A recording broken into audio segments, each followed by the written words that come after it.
Hi అండి. గోధుమ రవ్వతో ఉప్మా ఎలా ప్రిపేర్ చేసుకోవాలో ఇప్పుడు మీకు ఈ వీడియోలో చూపించబోతున్నా. బొంబాయి రవ్వ కంటే గోధుమ రవ్వ ఉప్మే హెల్త్‌కి మంచిది. మా ఇంట్లో ఎప్పుడు ఉప్మా చేసినా నేను గోధుమ రవ్వ ఉప్మే చేస్తాను. మామిడికాయ చట్నీ, కారం పొడి, పచ్చిమిర్చి టమాటా చట్నీ, గోంగూర చట్నీ, ఉసిరికాయ చట్నీ ఇలా ఏ చట్నీ అయినా వేసుకోవచ్చు.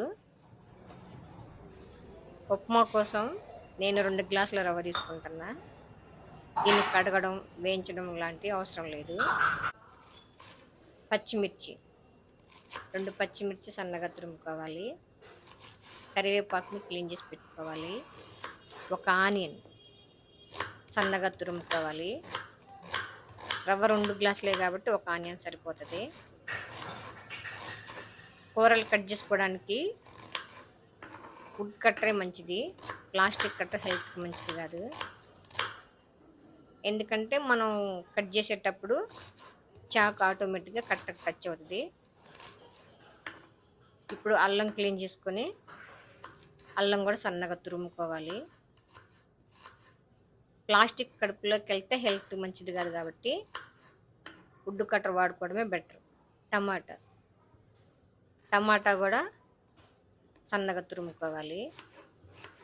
గోధుమ రవ్వ ఉప్మాయే ఎందుకు వండుతున్నంటే నేను గోధుమలు ఎంత గట్టిగా ఉంటాయో మనం కూడా అంత స్ట్రాంగ్గా ఉంటాం అన్నమాట. ఇప్పుడు క్యారెట్ని పేలర్తో పొట్టు తీసుకోవాలి. దీన్ని కూడా సన్నగా తరుముకోవాలి. క్యారెట్లో A1 విటమిన్ ఉంటుంది. ఇది కళ్ళకి ఎంతో మంచిది. డైలీ మనం ఒక పచ్చి క్యారెట్ తింటే డైజెషన్కి మంచిది. మా పాపకి రోజు లంచ్లో క్యారెట్ తీసి పెడతాను అన్నమాట. నేను ఎప్పుడు వంట చేస్తూ ఉన్నా మా పాప కిచెన్లో నా దగ్గరే ఆడుకుంటుంది. ఇప్పుడు మా పాప ఆరాధ్య కనిపిస్తుంది చూడండి. ఆరాధ్య హాయ్ చెప్పు. మా పాప ఆరాధ్య. స్టవ్ వెలిగించుకోవాలి. గిన్నె పెట్టుకోవాలి. ఆయిల్ సరిపోయేంత వేసుకోవాలి.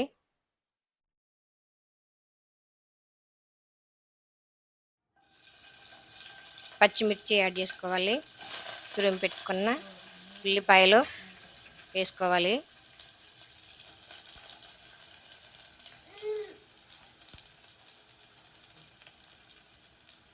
కరివేపాకు కూడా యాడ్ చేసుకోవాలి.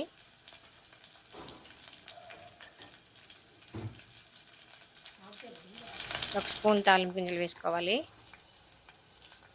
మొత్తాన్ని ఇప్పుడు కలుపుకోవాలి.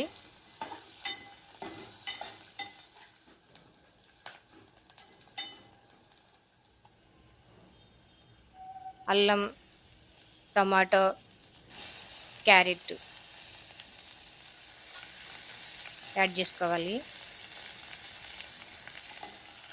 మొత్తాన్ని ఒకసారి కలుపుకోవాలి. మూత పెట్టేసి 2 మినిట్స్ వేయించుకోవాలి. టేస్ట్ కోసం కొంచెం సాల్ట్ వేసుకోవాలి.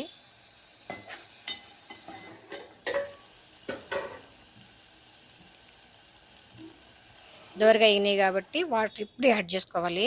నేను 2 గ్లాసులు రవ్వ తీసుకున్నా కాబట్టి 4 గ్లాసులు వాటర్ యాడ్ చేస్తున్నా.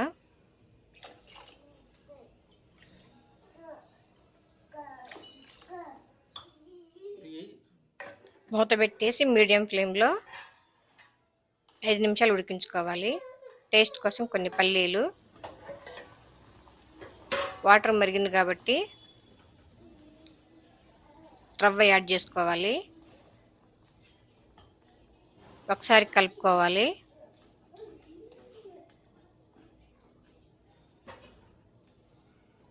మూత పెట్టేసి స్టవ్ సిమ్లో పెట్టి 5 మినిట్స్ ఉడికించుకోవాలి.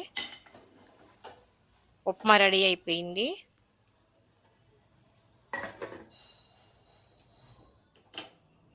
ప్లేట్లో ఇప్పుడు సర్వ్ చేసుకోవాలి. ఫుడ్ ఏదైనా ఉప్మా అయినా రైస్ అయినా కలర్ఫుల్గా ఉంటేనే హెల్త్కి మంచిది.